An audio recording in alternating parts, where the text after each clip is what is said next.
Greetings, salutations, respect, and love. I am Scott. You're in the Prog Corner. You know the drill, man. Welcome today. Oh, this is going to be a good one. I am going to be talking about the 20 most important bands in the history of prog. I'm going to do these more or less chronologically in reverse order, going backwards, and what constitutes importance, right? How do you determine what's the most important band over another band? Is it commercial success? Is it critical acclaim? Is it influence on other bands going forward? Yes, and yes. All of those apply. Yeah, man. So a little bit of trivia before we get started. I'm going to answer this question at the very end. See which one of you clowns is paying attention. What 1971 album features guest appearances from John Anderson, Rick Wakeman, Peter Gabriel, Phil Collins, Robert Fripp, and Peter Hamill? We'll give you the answer at the end of this, but here we go at number 20. Of the most important prog bands of all time, I'm going with Transatlantic. Formed in 1999, the great supergroup included members from the Flower Kings, Dream Theater, Marillion, and Spock's Beard, and was the primary reason I got myself back into prog rock was because of Transatlantic. And I know I'm not alone. I know there's a bunch of you clowns out there just like me that can attribute their returned fandom directly to Transatlantic at number 19. Just mentioned them, part of the whole Transatlantic clique. It's Roy Stolt and the Flower Kings, formed in 1994. Dude Man put out a solo album called The Flower King, and then he kept that going and formed The Flower Kings, and here we are like 16 albums later, still going strong. I love Roy Stolt, very much very influential on a lot of different bands going forward, the whole third wave of prog, and they were definitely right at the top of that list, along with number 18.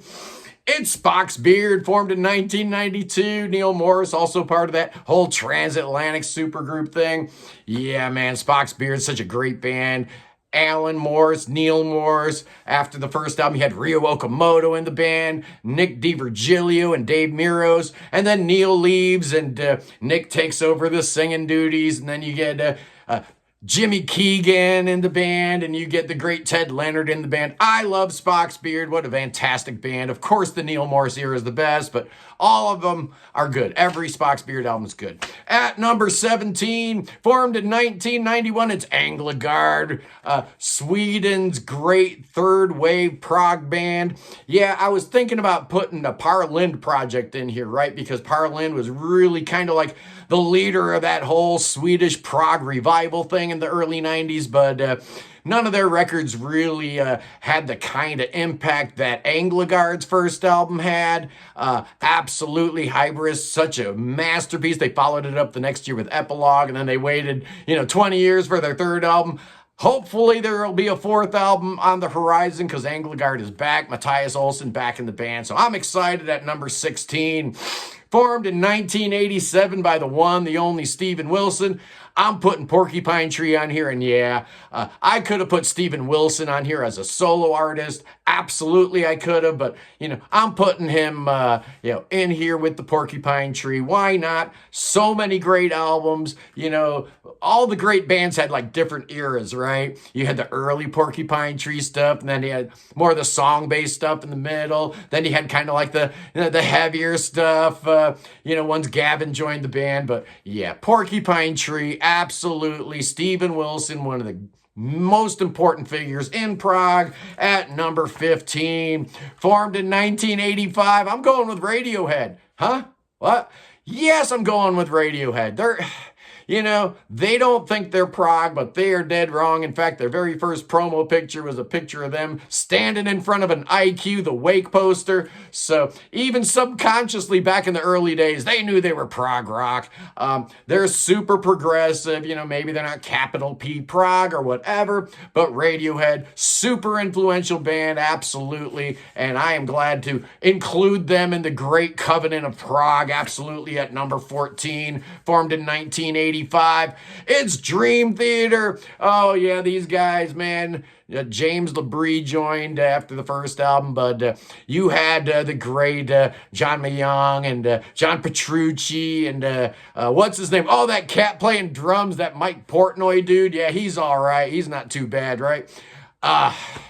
Kevin Moore, Derek Sherinian.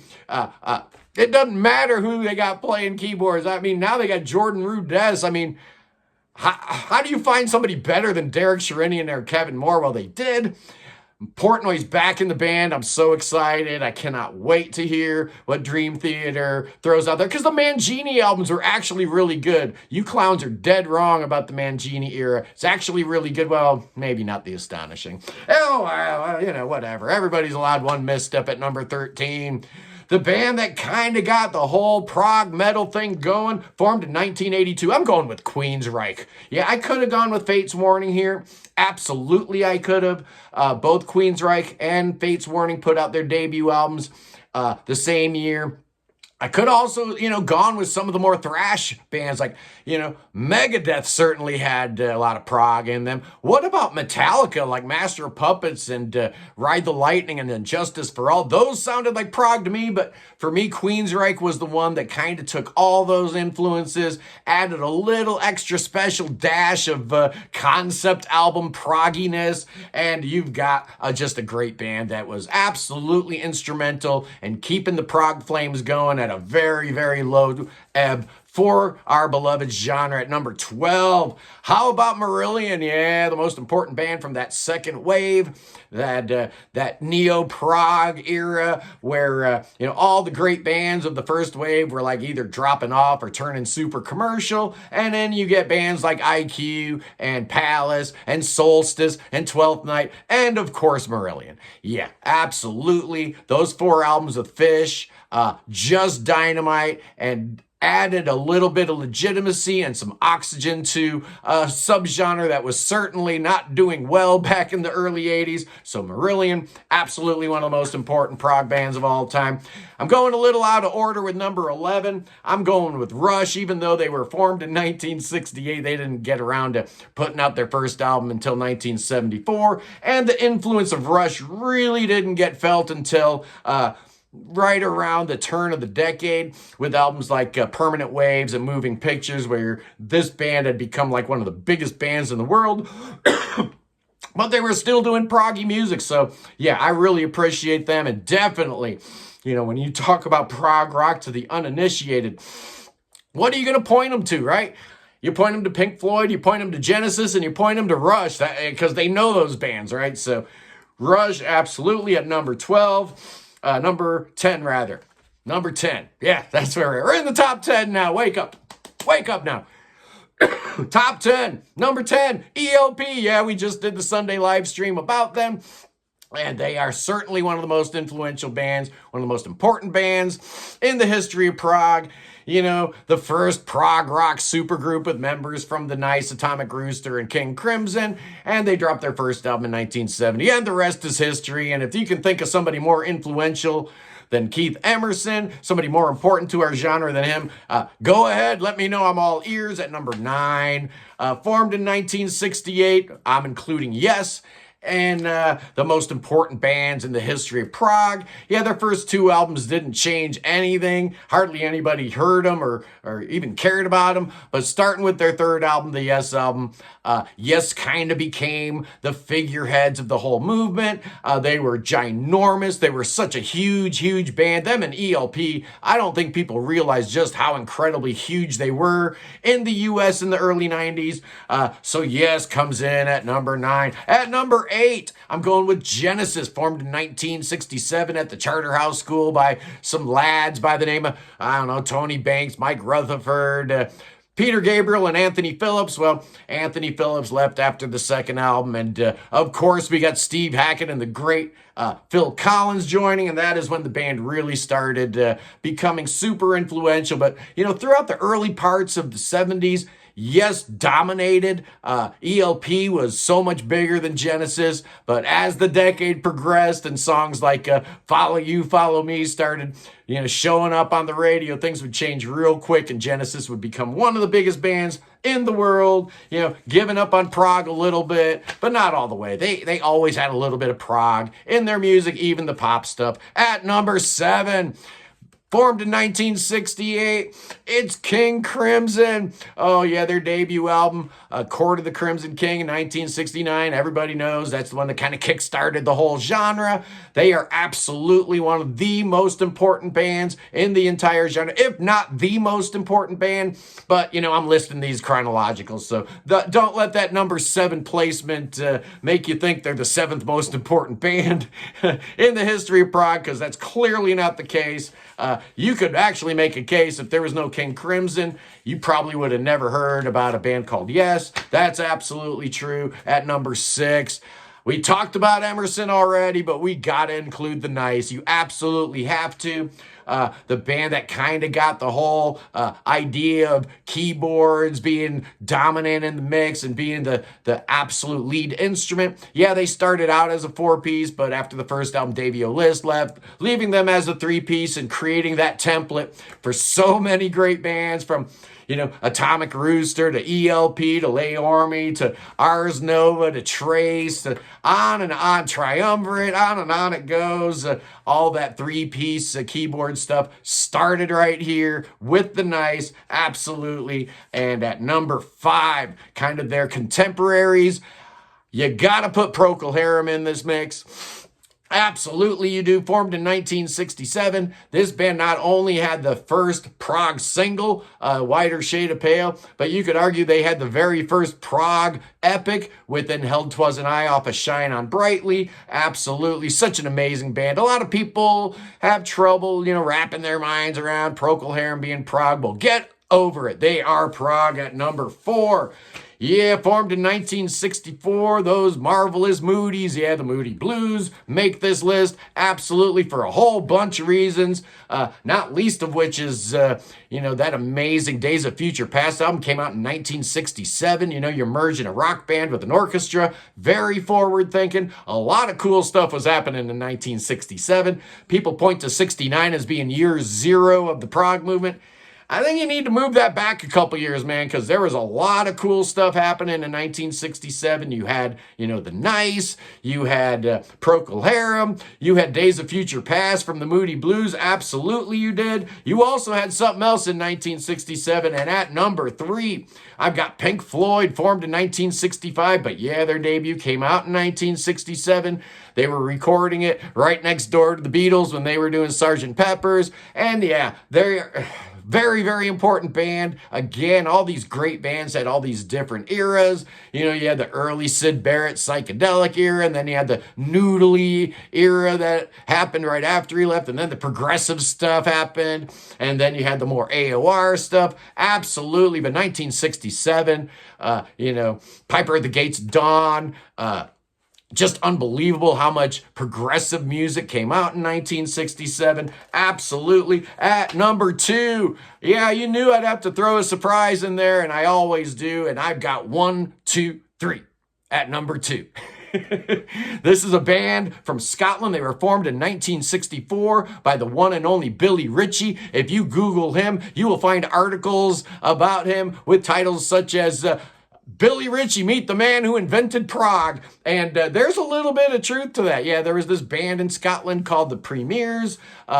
He figured he needed to move the band down to London, so they moved to London, changed the name to 1-2-3, got a residency at the Marquee Club, where everybody and their monkey's uncle came to see Billy Ritchie and his amazing keyboard playing. And, America, right? Everybody does that. America, the Nice and stuff. Billy Ritchie did it first. Where do you think Keith Emerson heard it from? Yeah, Keith Emerson was there every single night that they were playing. You know who else was there listening to 1-2-3 every night? Rick Wakeman was there every night, taking notes, learning stuff. You know who else was there? David Bowie was there. And you know who else was watching him? A guy named Brian Epstein decided this was going to be the next big thing in music, so he signs him to a management deal. By the time they finally get around to releasing any music, they changed the name of the band to Clouds. They're on Chrysalis. They put out like 3 albums that are good, but never really came close to the thunder and the fury and the excitement of their live act. And by this point in time, Chrysalis is pretty much really dialed into Jethro Tull. They couldn't care about Billy Ritchie and Clouds. So they go into the scrap heap of history, but I've got them at number 2 as the second most important band in the history of prog rock. And at number 1, man, we're going back, to a band that was formed in 1960 in Liverpool, England. I'm putting the Beatles at number 1, and you can fight me about that. Yeah, they're not a prog band, but there would be no prog without the Beatles, without Revolver and Sgt. Pepper and all that stuff. Absolutely, they opened the gateways. They opened the minds of hundreds or thousands of musicians. Minds and ears became open to new sounds and new ideas. The idea that rock and roll could actually be art was actually a very foreign concept in 1967, which is just bizarre because that's the only way I look at it personally. And it's all because of the Beatles, man. Every single thing I love about music comes straight from the Beatles. I could make a case that if it weren't for the Beatles, I probably wouldn't even listen to music. Yeah, I'd probably just be listening to classical music if it weren't for the Beatles. Absolutely, I can put a line in the sand. 1967 is year 0. Absolutely it is. Now we're getting back to our quiz question, boys and girls. You've had a clue behind you this whole time, man. I'm going to ask the question again. What 1971 album featured guest appearances by John Anderson, Rick Wakeman, Peter Gabriel, Phil Collins, Robert Fripp, and Peter Hamill? Well, the answer's right behind me. It's Colin Scott. What? Look at that guy. Does he not look a little bit like Chris Squire there? And he spells his name correctly too, so thank you for that, Colin Scott. Apparently he was a British guy. Family moved to Canada, and then he moved to LA, and he did barbershop quartets in Disneyland like the Osmond Brothers did, moved back to London, and just met everybody who was anybody, and United Artists put out this weird little relic from the 70s. So Colin Scott's debut is the answer to that quiz question. Oh, that was a good one, boys and girls.